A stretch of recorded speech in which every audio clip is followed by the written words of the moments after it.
From TLDR News, this is your daily briefing for Tuesday, the 27th of September 2022.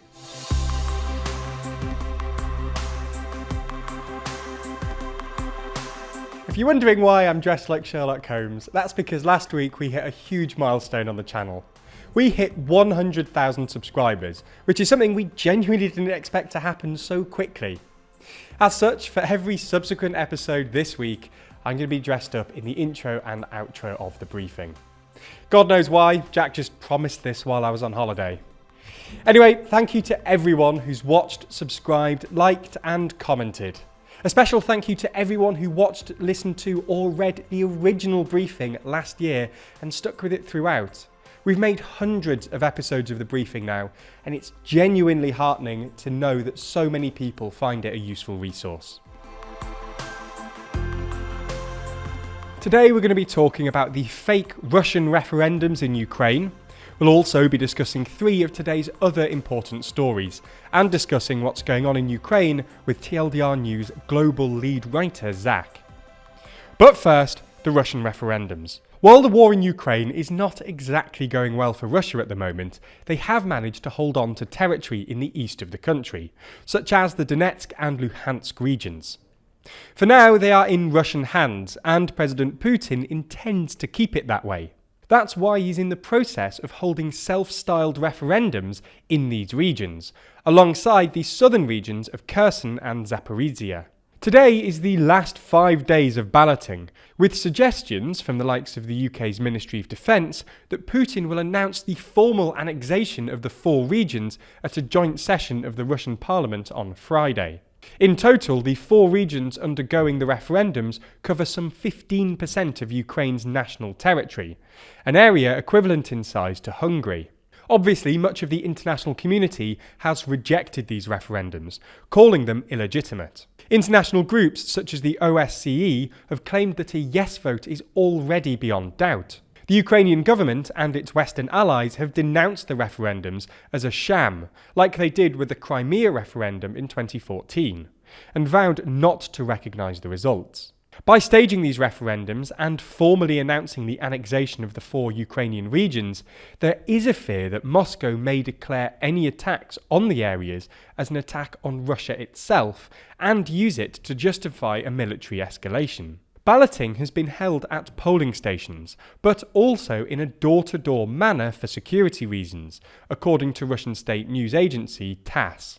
Ukrainian officials have said that residents are being coerced and intimidated into voting by Russian-backed security on their doorsteps. The governor in exile of the Luhansk region accused separatist authorities of gathering the names of people who refused to vote and those who voted against joining Russia.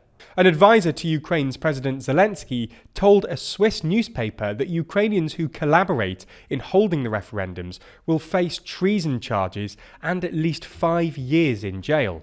We have lists of names of people who have been involved in some way, he said, adding that Ukrainians who are forced to vote will not be punished. The timing of the referendums comes after Ukraine began gaining momentum in a counter-offensive and Russia announced a partial mobilization to call up hundreds of thousands of reservists to fight in Ukraine. Okay, so that's the biggest story of the day, but there's a lot more going on around the world. So here's a rundown of three other stories. In the first of these three stories today, we discuss Edward Snowden. Snowden is well known for his role in leaking highly classified information about the National Security Agency, or NSA, in the US. More specifically, his leaks made clear to the public just how extensive such programs are and the level of intergovernmental spying. To some, he's hailed as a hero and a patriot. To others, he's seen more as a coward and a traitor. The US government generally views him as the latter. As such, since 2013, he's been living in Russia to avoid arrest in the US. It seems that Russia has been all too happy to house the whistleblower. So much so that in 2020, Snowden was granted permanent residency in the country. Snowden says this was to ensure his family could stay together throughout the pandemic. Today, Snowden has been granted Russian citizenship by President Putin. This was alongside another 71 foreign-born individuals. There's more on the way, but be sure to subscribe and ring the bell to make the daily briefing part of your daily routine. or just search for us on your podcast app to listen along. Thousands of guests from around the world gathered in Tokyo today for the state funeral of Shinzo Abe, Japan's longest-serving Prime Minister, who was fatally shot in July. Many are mourning Abe, with a queue of mourners stretching further than 3 kilometres. But the state funeral has proved to be incredibly controversial in Japan, to the point that demonstrators marched on the Japanese parliament today in protest, and the country's main opposition parties boycotted the event. It's the first state funeral, meaning it's paid for by the state, for a former Prime Minister since 1967, and is expected to cost over $11 million, according to government estimates. The cost alone generated opposition, but is not the sole reason, with Abe's contentious political legacy also contributing. His suspected killer cited the former Prime Minister's links to the controversial Unification Church, which the suspect says bankrupted his mother. The assassination sparked a conversation about, and indeed criticism of, Abe and the ruling LDP's links to the religious organisation. On Sunday, Cuba held a national referendum in which Cubans voted in favour of legalising gay marriage and adoption. The country voted nearly 67% in favour of a new family code, supported by the government, which, as well as legalising gay marriage, also introduces greater protections for women, children and the elderly. The new law had faced opposition from conservative and religious groups, but ultimately the law, which was backed by the communist government and went through dozens of drafts and tens of thousands of community meetings, was approved. Attitudes to homosexuality have changed dramatically in recent decades on the island, following years of persecution. The government sought to allow for same-sex marriage in the new constitution in 2019, but backed down amid religious opposition. Cuban President Miguel Díaz-Canel said justice has been done.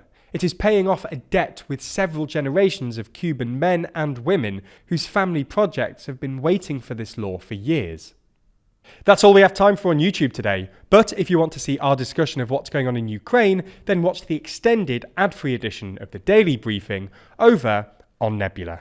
Nebula subscribers not only get everything you've already watched ad-free, but also an extended edition of the show every single day, available to watch on Nebula or stream on your podcast app of choice.